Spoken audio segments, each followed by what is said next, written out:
பாரதிய ஜனதா கட்சி தலைவர்கள் அறிக்கை விட்டிருக்காங்க.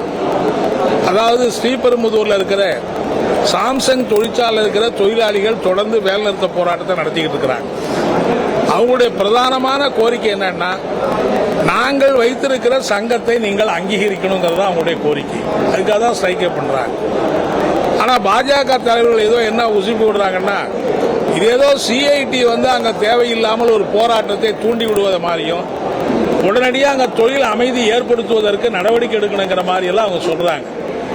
உண்மையிலேயே திருப்பெரும்பு அந்த பக்கத்தில் இருக்க ஸ்ரீபெரும்புதூர் பக்கத்தில் இருக்கிற மக்களுக்கு தெரியும், அங்க இருக்கிற தொழில் அமைதிக்கும் அங்க இருக்கிற தொழிற்சாலைகளில் மோசமான கலாச்சாரத்தை உருவாக்குவது யாருன்னா பாரதிய ஜனதா கட்சியுடைய தலைவர்கள் தான். அங்க நீங்க பாத்தீங்கன்னா இந்த தொழிற்சாலையிலிருந்து வரக்கூடிய கழிவுகள், இந்த என்ன சொல்றது, இரும்பு ஒன்றும் அதையெல்லாம் எடுத்து வியாபாரம் பண்ணுவது, ஸ்கிராப் வியாபாரம் பண்றது, அங்க ரவுடிசத்தை ஊக்குவிக்கிறது, அங்க தொழிலாளிகளை மிரட்டுறது, தொழிற்சங்க தலைவர்களே மிரட்டி நிர்வாகத்துக்கு ஆதரவாக பணிய வைக்கிற போன்ற அராஜகமான செயல்களை செய்து கொண்டிருப்பது யாருன்னா பாஜக தலைவர்கள் தான். ஆனா அவங்க எங்க மேல என்ன குற்றச்சாட்டு வைக்கிறாங்க, நாங்க ஏதோ ஸ்ட்ரைக்கை உசுப்பிட்டு இருக்கோம். ஸ்ரீபெரும்புதூர் பகுதியில் 60க்கு மேற்பட்ட தொழிற்சாலை சிஐடி சங்கம் இருக்கு. ஒரு இடத்துல கூட இன்னைக்கு ஸ்ட்ரைக் நடக்கல. இந்த ஒரு இடத்துல அந்த சாம்சங் நிர்வாகம், நாங்க வைக்கிற தொழிற்சங்கத்தை தான் நீங்க ஏற்கணும், நீங்க வைக்கிற தொழிற்சங்கத்தை நாங்க அங்கீகரிக்க மாட்டோம்னு சொல்றதுனாலதான் தொழிலாளிகள் வெளியே வந்திருக்கிறாங்க.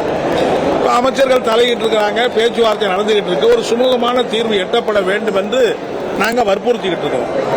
எனவே இப்படிப்பட்ட சூழ்நிலையில் உண்மைக்கு மாறான தகவல்களை சொல்லக்கூடிய பாஜகவுடைய நடவடிக்கையை நாங்கள் வன்மையா கண்டிக்கிறோம் என்பதை இந்த நேரத்தில் நான் தெரிவிச்சுக்க விரும்புகிறேன். அதே போல இப்ப மத்திய அரசாங்கத்தினுடைய பல்வேறு நடவடிக்கைகளை கண்டிச்சு தொடர்ந்து நாம நடவடிக்கை எடுத்துக்கிட்டு இருக்கிறோம். இப்ப நிர்மலா சீதாராமன் கோயம்புத்தூர்ல பேசின பேச்சு எவ்வளவு மோசமான பேச்சுன்னு உங்களுக்கு தெரியும்.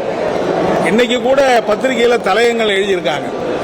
இந்த ஜிஎஸ்டி கூட்டம் 2 நாளைக்கு முன்னாடி நடந்து தமிழ்நாட்டில் இந்தியாவில் இருக்கிற பலரும் கொடுத்திருக்கிற எதிர்பார்ப்புகளுக்கு எந்த விதமான பதிலும் சொல்லாம அந்த ஜிஎஸ்டி பழைய வரியை திரும்ப வலியுறுத்தியிருக்கிற நிலைமை என்பதுதான் ஏற்பட்டிருக்கு. வரி குறைக்கணும், பலதுக்கு குறைக்கவே இல்லை என்பதெல்லாம் ஆதங்கத்தோடு பத்திரிகை தலைப்பை சுட்டிக்காட்டிருக்கிறாங்க. அதே மாதிரிதான் இன்னைக்கு மாநிலங்களுடைய உரிமையை பறிக்கக்கூடிய அளவுக்கு தென் மாநிலங்களுடைய நிதியமைச்சருடைய மாநாட்டை கேரளாவில் நடத்தி அவங்க பல தீர்மானங்களை நிறைவேற்றி இருக்கிறாங்க.